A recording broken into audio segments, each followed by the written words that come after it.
Hello, my name is Adam Grant Warren. I'm a playwright, an actor, and the co-artistic director of Realwheels Theatre. And I'm Natasha Nadir. I'm a director, a dramaturge, and a playwright. For those of you who are new to Realwheels, we're a disability-led company based in Vancouver, Canada. Our work in theater and performance creation explores the fullness and complexity of disability experience, identity, and community. It's been our absolute pleasure to spend the last 10 weeks from September to December of 2024 with an incredible group of 10 emerging playwrights who identify with disability. Each week, we dug into ideas of character, story structure, and even creative process to bring excerpts of some really exciting plays in progress from the minds of these writers to your ears. Our playwriting circles have been around for a while, but this year we thought we'd try something new. For the first time in our history, we're sharing this work in podcast form, featuring original music and sound design by the award-winning duo Finka Wood. With one excerpt per episode, you'll also hear the playwrights in conversation with us. We'll talk a little bit about what drew them to write their play and why the work feels important to them. Without further ado, welcome to Waveforms.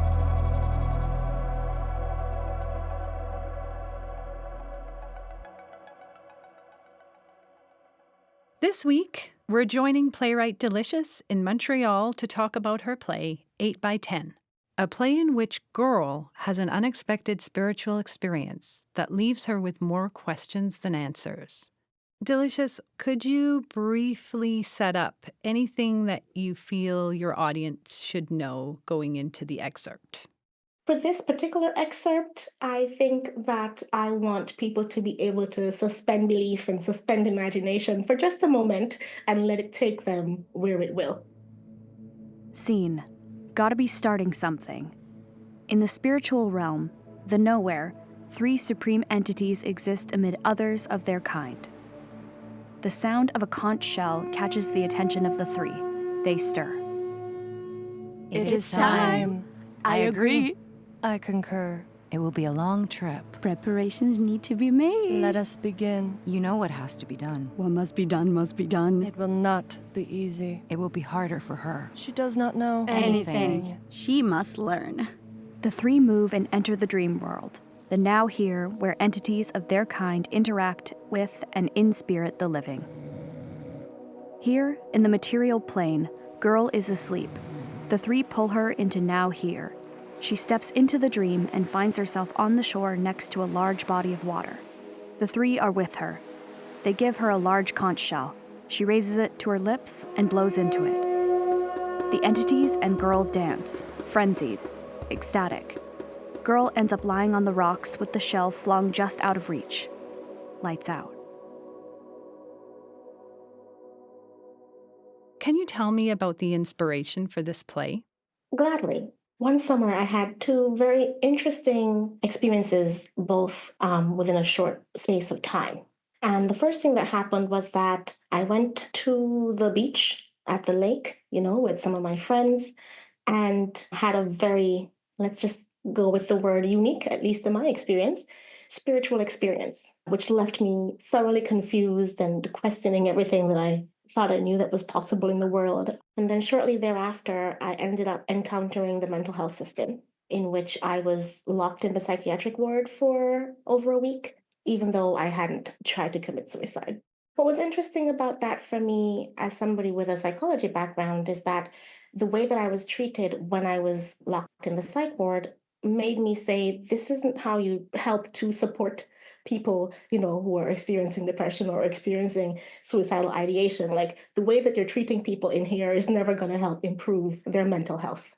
At the same time, I was also like, don't tell them about that spiritual experience that you had, because then they're going to really think you're crazy. So the juxtaposition of those two experiences in a short space of time really made me want to explore that story more through my theater practice.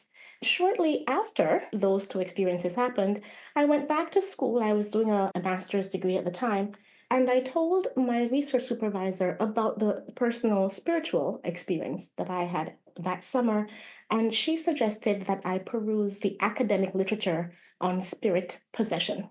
Oh my goodness. I was like, what just happened? Academic literature and spirit possession don't go together, not in my mind. But when I went to the library and typed in Spirit Possession in the catalog, I got 14,000 hits. And that took me on a whole other journey of academic research that did actually help me hold and understand the experience that I had had that summer. Transition to scene. Where is here? Lights fade up from full dark slowly, eventually coming to a shadowy twilight. Fog. I left and I cried. I left and then I cried. I laughed uproariously and wailed lamentably. I chortled. I blubbered. I dissolved into uncontrollable sobs and unconsolable keening. And then I died. Or so it seemed. I was nowhere. Certainly not where I was used to being, which I could now discern was over there. From my nowhere over here place, I realized that my body was still bodying along without me. Breathing, gasping, heart pumping, and my brain was over there too. And I was not. I decided to open my eyes. That was my first mistake. I could see nothing. Could see nothing. I had just been sitting lakeside enjoying a nice lime with a couple of sister friends, and now I was, well, nowhere. I blinked. At least, I tried to. And then, as if from a long way off, I felt the flutter. My eyelids moved, like slow motion. I could still see nothing. Slowly, light started to filter in, like the soft gray that slides in between night and dawn. My whole world was gray. Gone was the craggy shoreline of Lake Ontario in Scarborough, the bright blue azure of endless Ontario summer sky, the caw of hungry egrets. My sister friends were lost in a wash of gray fog. It lifted slowly. There came the horizon, blue above, blue-gray below, toe to toe. There came sound, and the waves lapping against the rocks would be sitting on. I turned inward to ask, what the hell just happened? And bumped into presence. Someone knocked me where I should have been. That was my second mistake. Transition to scene. Here, there, nowhere, and now here. Who are you? I am who I am. Pardon? I am that I am. What is that supposed to mean? How are you inside my head? You must have invited me here. Invited you where? Here. And where is here exactly? Here, with you. This is going nowhere. Where did you come from? That is where I came from. Huh? I was nowhere, and I am now here.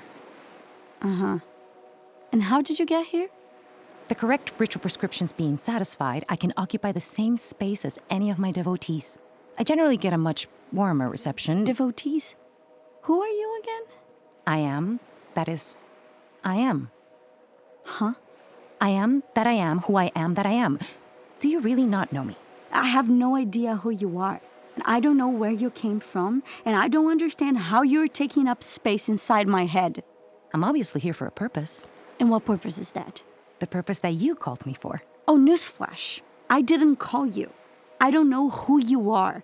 I don't know where you came from. Nowhere. And I don't understand how you come to be inside my head. My head. You must have done the ceremonial process to bring me here. I did nothing. I blew on a shell. Ah! Ah. What ah? Ah, what? You are the one that we have been waiting for. We? We who? There are more of you. This is highly unprecedented. You're telling me. You really don't know who I am? I really don't care who you are. Get out of my head. Get out of my realm. You really shouldn't be in the nowhere. I'm so confused right now. You said you were waiting for me. Yes, but humans never come to the nowhere without a guide, or at least a map. Where is here? You're inside me. You contain multitudes.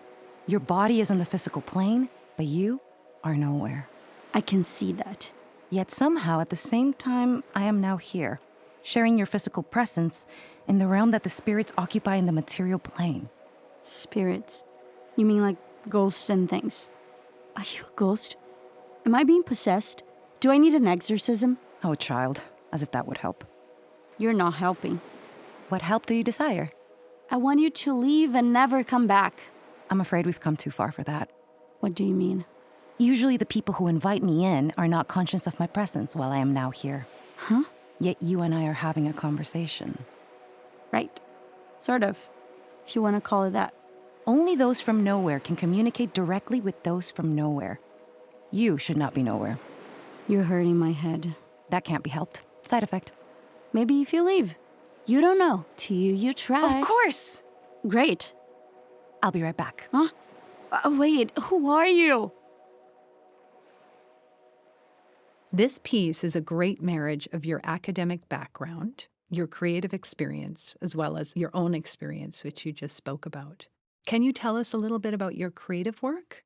I started my professional arts career as a dub poet, and then I moved into theater very quickly because as a child, I was a theater kid, so it really was my first love. I became an artist, to be honest, because I worked in the field of human rights and I did a lot of workshops, man. I did a lot of training, and I always met with so much resistance when I was trying to, break down these concepts that seemed to make so much sense to, the lived experience of a Black woman in Canada. But that like the usually white folks that I was training were just like, nah, you're making this up. This isn't real. And in the course of living a life, I would go to the theater, or I would go to a poetry reading, whatever. And what I noticed is that audiences will suck it up. They'll be like, yeah, racism is real. But they wouldn't have that same reaction in a workshop. They'd be like, no, that stuff isn't real, right? And so honestly, part of why I became an artist is because I was able to recognize the power that the arts had to put across a message that otherwise wouldn't be well received. And so my creative practice has always been one of resistance, one of subversion, one of offering other narratives to counteract or undermine, yes, I said it, the mainstream narrative that's out there. So my stuff is always both deeply personal and very, very political. Transition to scene, back from nowhere. Girl comes to and finds herself still at the lake with her friend. The shell is sitting on a blanket between them.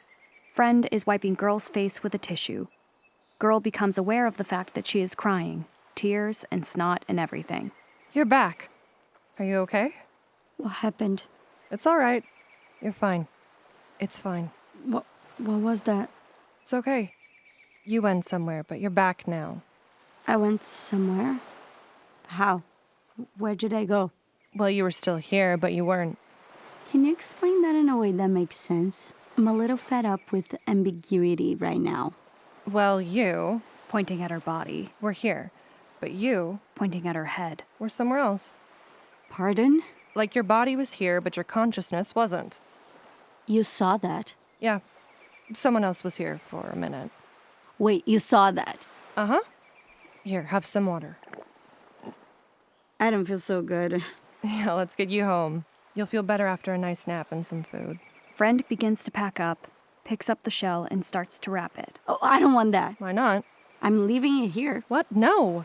It's a seashell. It belongs at the sea. Yeah, it's a seashell. This is a lake. It does not belong here. Maybe it belongs nowhere, but it somehow accidentally ended up now here. Yeah, maybe. I'm not taking it with me. Okay. I'll take it till you want it back. Yep, next, never. I'll just hold on to it for safekeeping. Here's an idea. Why don't you leave it at the place where I just left my sanity? It's a shell. It can't transcend worlds on its own. Of course. They finish up packing in silence. Girl is unsteady on her feet. Friend carries her bag, surreptitiously slips the wrapped shell inside it.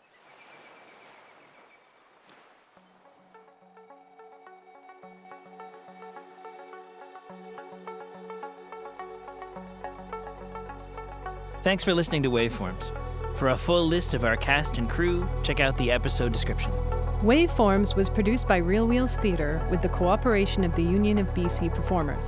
A special thank you to our funders, the Canada Council for the Arts, the Province of British Columbia, the City of Vancouver, and the Hamber Foundation. If you like what you heard, please drop us a rating and a review on the podcast platform of your choice. It really helps new listeners to find us. See you next week.